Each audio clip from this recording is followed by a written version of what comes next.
you are the startup سر دو چیز بی نهایت اینوست کنین، بی نهایت پیسه بند کنین: استراتژی، سیستم، structure. When the performing the stage of harassing what the team can do for the benefit of others, the group start to see what they are working together, they can achieve something greater than sum of individual efforts. The focus is shift from sorting out their own issues to living. اینجا کلی گپا خلاص شد که من تو جنجال داشتم، از تو هراس داشتم، از تو میدرسیم، کلشان در اینجا سر چی فکر میکنن؟ میگن با ما چی به فایده، بنفیت با ما زیاد شوه. اگر ما پروداکتیو کمپانی داریم، کستمر ما با ما زیاد شوه، استیک هولدر ما با ما زیاد شود. ما به می خاطر براتون گفتم به شما یگانه چیزی که خیلی مهم است که شما باید داشته باشین، استراتژی داشته باشین. یک ورق بگیرین، مشخص کنین بزنس ما چی است، هدف ما چی است، در کجا بزنس میکنم، چی رقم مفروشم، کی برام پروداکت جور میکنه، that's the strategy. خلاص. یگانه چیزی که تیم تباہ برباد میکنه زمانی که هر کس انفرادی فکر کرد. انفرادی چی معنا داره؟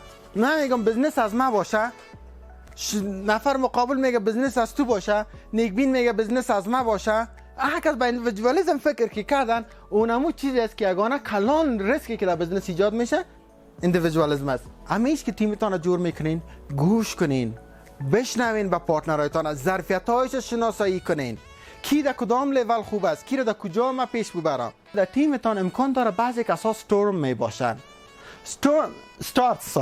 استارت میباشن. این استارت چی کار میکنن؟ استارت کسایی هستن که ظرفیت قوی دارن، نگوسیشن قوی دارن، گپ خوب زیاد قوی میزنن، مهارت علمش بسیار زیاد است. جاتر فکرتان باشن که از نگاه پازیتیو فکر کنیم یک بسیار گپ خوب است، اما یک تردم با ما شدن میتونه.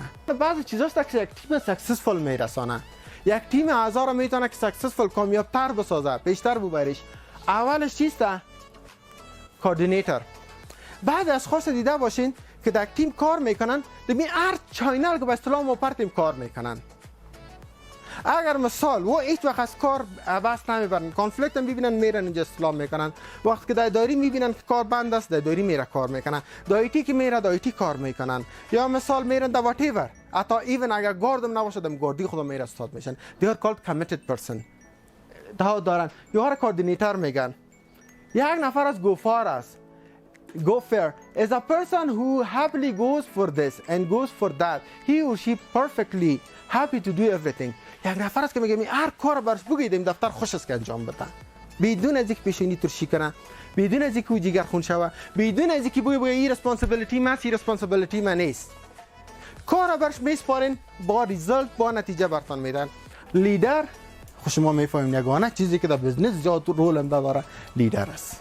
احساس داشته باشن، بپالن، ببینن، اندرستند کنن، از هر امپلوی خود بفهمه کدام امپلوی خود در کجا من چی رقم استفاده کنم، به چی شکل ببینم، کدام سکیلز خاص داره او امپلوی من که من او رو شناسایی کنم، در اونجا روان کنم.